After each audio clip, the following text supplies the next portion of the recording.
Pancasila dan Amandemen Undang-Undang Dasar 1945. Yang pertama, amandemen yang dilakukan Undang-Undang Dasar 1945 tidak pada pembukaan, karena dalam pembukaan terdapat suatu kaidah dasar bangsa Indonesia, yaitu Pancasila, dan juga tujuan serta cita-cita kemerdekaan Indonesia. Yang kedua, Pancasila yang ditetapkan oleh PPKI pada tanggal 18 Agustus 1945 merupakan perwujudan tujuan dari pernyataan kemerdekaan dalam proklamasi untuk membuat dasar hukum tata negara baru di Indonesia guna menggantikan hukum kolonial Belanda. Sejarah tata negara Republik Indonesia mencatat 3 modal Undang-Undang Dasar yang berlaku, yaitu yang pertama, Undang-Undang Dasar 1945 berlaku mulai tanggal 18 Agustus 1945 sampai 27 Desember 1949. Berlaku kembali sejak 5 Juli 1959 sampai sekarang, dengan 4 kali amandemen pasca reformasi.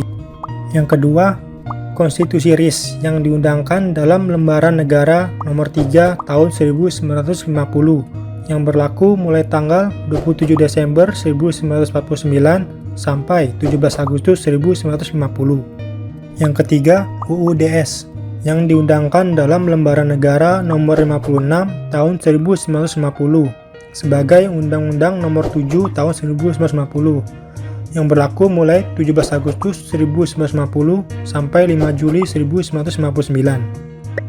Setelah amandemen keempat, Undang-Undang Dasar 1945 hanya terdiri atas pembukaan dan pasal-pasal, yang artinya penjelasan pasal-pasal Undang-Undang Dasar 1945 sudah tidak lagi menjadi bagian ketentuan dalam Undang-Undang Dasar 1945. Tetapi penjelasan yang bersifat normatif sudah dimuat dalam pasal-pasal Undang-Undang Dasar 1945. Pola pemikiran dalam pokok-pokok pikiran penjelasan Undang-Undang Dasar 1945 merupakan penjelmaan dari pembukaan Undang-Undang Dasar 1945 yang apabila disederhanakan, maka pola pemikiran tersebut dapat diuraikan sebagai berikut. Yang pertama, Pancasila merupakan asas kerohanian dari pembukaan Undang-Undang Dasar 1945 sebagai Staatsfundamental Norm. Yang kedua, pembukaan Undang-Undang Dasar 1945 dikristalisasikan dalam wujud pokok-pokok pikiran yang terkandung dalam pembukaan Undang-Undang Dasar. Yang ketiga, pokok-pokok pikiran yang terkandung dalam pembukaan Undang-Undang Dasar 1945 terjemah dalam pasal-pasal Undang-Undang Dasar 1945. Nilai instrumental Pancasila. Nilai instrumental dalam Pancasila adalah penjabaran yang dilakukan secara lebih lanjut dari beragam bentuk nilai-nilai dasar ideologi Pancasila. Nilai-nilai dasar Pancasila ini secara utuh terdapat dalam pembukaan Undang-Undang Dasar 1945 yang dijabarkan dalam pasal-pasal Undang-Undang Dasar 1945. Nilai instrumental dalam Pancasila berfungsi sebagai alat untuk mewujudkan nilai-nilai dasar dalam bentuk Undang-Undang Dasar 1945 dan peraturan perundang-undangan yang lainnya. Perwujudan dalam nilai instrumental ini dapat dilakukan dalam berbagai aspek-aspek yang senantiasa dapat dilakukan perubahan atau reformatif, yang disesuaikan dengan kondisi zaman serta iklim keteraturan yang berkembang. Perwujudan ini dalam nilai ini terbagi atas: yang pertama, undang-undang. Adanya undang-undang yang memberikan pasal-pasal tentang keteraturan hidup masyarakat secara tegas menjelaskan tentang pentingnya nilai instrumental dari Pancasila.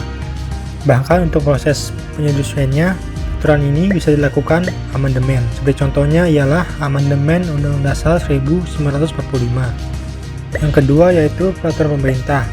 Penjabaran atas nilai instrumental Pancasila selanjutnya bisa dilakukan dengan mengembangkan peraturan pemerintah. Keadaan ini menjadi salah satu bukti otentik dengan keterbukaan Pancasila yang diambil dari alasan keterdesakan untuk menghindari konflik masyarakat. Contoh mengenai peraturan ini misalnya dekret presiden, MPR, dan lain sebagainya.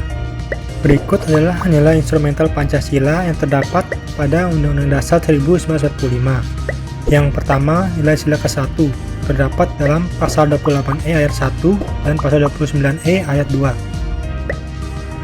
Berikutnya nilai sila kedua terdapat dalam pasal 1 ayat 3, pasal 26 ayat 1 dan 2, pasal 27 ayat 1 dan ayat 2, pasal 28A, 28B, 28C, 28D, 28F, 28J, dan pasal 31 ayat 1. Berikutnya nilai sila ketiga yang terdapat dalam pasal 25A, pasal 27 ayat 3, pasal 30 ayat 1 sampai ayat 5, dan pasal 32 ayat 2. Berikutnya nilai sila keempat. Terdapat dalam pasal 1 ayat 1 dan ayat 2, pasal 22, pasal 3, pasal 4, pasal 7, pasal 19, pasal 22C, dan pasal 22E. Yang terakhir nilai sila kelima.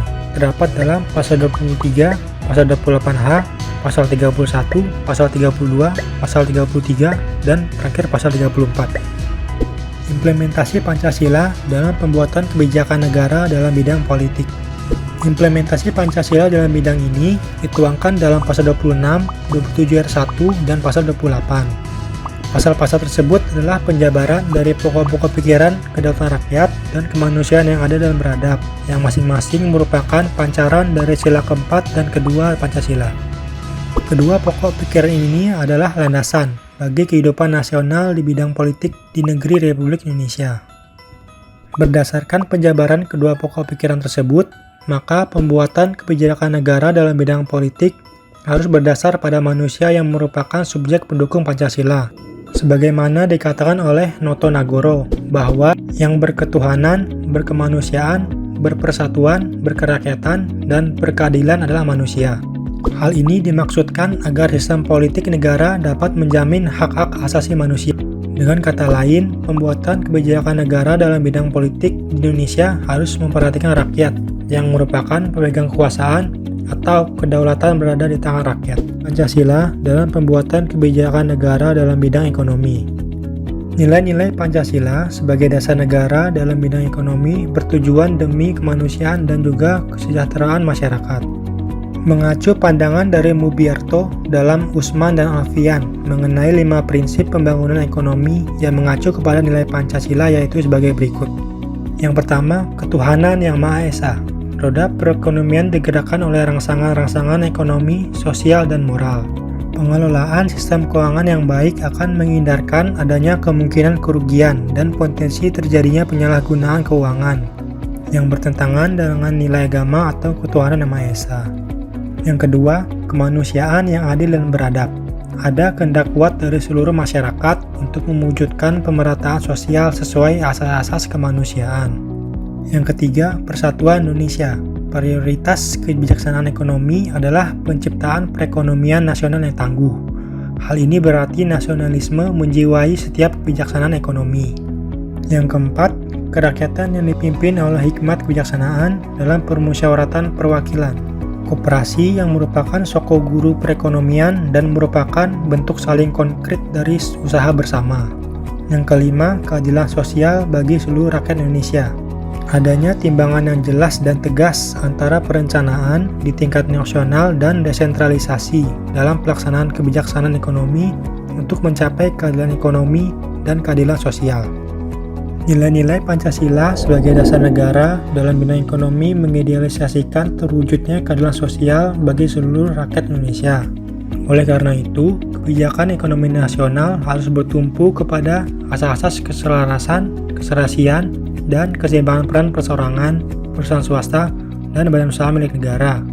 Selain itu, negara juga harus mengembangkan sistem jaminan sosial bagi seluruh rakyat dan memberdayakan masyarakat yang lemah, sebagaimana diamanatkan pada pasal 34 ayat 1 sampai dengan ayat 4 Undang-Undang Dasar 1945. Pada ayat 1 bermakna bahwa semua penduduk yang masuk dalam kategori fakir miskin serta anak terlantar wajib dibantu oleh pemerintah. Pada ayat kedua bermakna bahwa negara bertanggung jawab atas pemberdayaan masyarakat. Adapun peran pemerintah dalam pemberdayaan masyarakat yaitu penyediaan sarana dan prasarana yang mendukung proses pemberdayaan masyarakat dan menciptakan suasana yang memungkinkan potensi masyarakat berkembang. Pada ayat ketiga bermakna bahwa pembangunan kesehatan bertujuan untuk meningkatkan kesadaran, kemauan, dan kemampuan hidup sehat bagi setiap orang agar terwujud derajat kesehatan masyarakat yang setinggi-tingginya. Terakhir, pada ayat keempat bermakna bahwa dalam semua program pemerintah ini tujuannya untuk mengentaskan semua kemiskinan, anak terlantar, mensejahterakan seluruh rakyat Indonesia. Kebijakan ekonomi nasional tersebut tidak akan terwujud jika tidak didukung oleh dana pembangunan yang besar. Dana pembangunan diperoleh dari kontribusi masyarakat melalui pembayaran pajak. yang merupakan bentuk distribusi kekayaan dari yang kaya kepada yang miskin. Sehingga pada hakikatnya pajak itu dari rakyat untuk rakyat. Implementasi Pancasila dalam pembuatan kebijakan dalam bidang sosial budaya. Implementasi Pancasila dalam bidang ini dituangkan dalam pasal 29, pasal 31, dan pasal 32. Pasal-pasal tersebut adalah penjabaran dari pokok-pokok pikiran ketuhanan Maha Esa, kemanusiaan yang adil dan beradab, dan persatuan Indonesia, yang masing-masing merupakan pancaran dari sila pertama, kedua, dan ketiga dari Pancasila. Ketiga pokok pikiran ini adalah landasan bagi pembangunan bidang kehidupan keagamaan, pendidikan, dan kebudayaan nasional. Berdasarkan penjabaran pokok-pokok pikiran tersebut, maka implementasi Pancasila dalam pembuatan kebijakan negara dalam bidang sosial budaya mengandung pengertian bahwa nilai-nilai yang tumbuh dan berkembang dalam masyarakat Indonesia harus diwujudkan dalam proses pembangunan masyarakat dan kebudayaan Indonesia. Dengan demikian, Pancasila sebagai sumber nilai dapat menjadi arah bagi kebijakan negara dalam mengembangkan kehidupan sosial budaya Indonesia yang beradab, sesuai dengan sila kedua kemanusiaan yang adil dan beradab. Pengembangan sosial budaya harus dilakukan dengan mengangkat nilai-nilai yang dimiliki bangsa Indonesia, yaitu nilai-nilai Pancasila. Hal ini tidak dapat dilepaskan dari fungsi Pancasila sebagai sebuah sistem etika yang keseluruhan nilainya bersumber dari harkat dan martabat manusia sebagai makhluk yang beradab. Implementasi Pancasila dalam pembuatan kebijakan bidang pertahanan dan keamanan. Negara pada hakikatnya adalah merupakan suatu masyarakat hukum. Demi tegaknya hak warga negara, maka diperlukan peraturan perundang-undangan negara, baik dalam rangka mengatur ketertiban warga maupun dalam rangka melindungi hak-hak warganya. Berbicara tentang implementasi Pancasila dalam bidang pertahanan dan keamanan negara, tentu harus terkait dengan ketentuan dalam pasal 27 ayat 3 dan pasal 30 ayat 1 sampai ayat 5. Pasal-pasal tersebut merupakan penjabaran dari pokok-pokok pikiran persatuan yang merupakan pancaran dari sila pertama Pancasila. Pokok pikiran ini adalah landasan bagi pembangunan bidang pertahanan dan keamanan nasional. Berdasarkan penjabaran tadi, maka implementasi Pancasila dalam pembuatan kebijakan negara pada bidang pertahanan dan keamanan harus diawali dengan kesadaran bahwa Indonesia adalah negara hukum. Pertahanan dan keamanan negara diatur dan dikembangkan menurut dasar kemanusiaan, bukan kekuasaan. Dengan kata lain, pertahanan dan keamanan Indonesia berbasis pada moralitas keamanan sehingga kebijakan yang terkait dengannya harus terhindar dari pelanggaran hak-hak asasi manusia. Secara sistematis, pertahanan keamanan negara harus berdasar pada tujuan tercapainya kesejahteraan hidup manusia sebagai makhluk Tuhan Yang Maha Esa, sila pertama dan kedua. Berdasar pada tujuan untuk mewujudkan kepentingan seluruh warga sebagai warga negara, sila ketiga. Harus mampu menjamin hak-hak dasar, persamaan derajat, serta kebebasan kemanusiaan, sila keempat. Dan ditujukan untuk mewujudkan keadilan dalam hidup masyarakat, sila kelima. Semua ini dimaksudkan agar pertahanan dan keamanan dapat ditempatkan dalam konteks negara hukum yang menghindari kesewenang-wenangan negara dalam melindungi dan membela wilayah negara dengan bangsa serta dalam mengayomi masyarakat.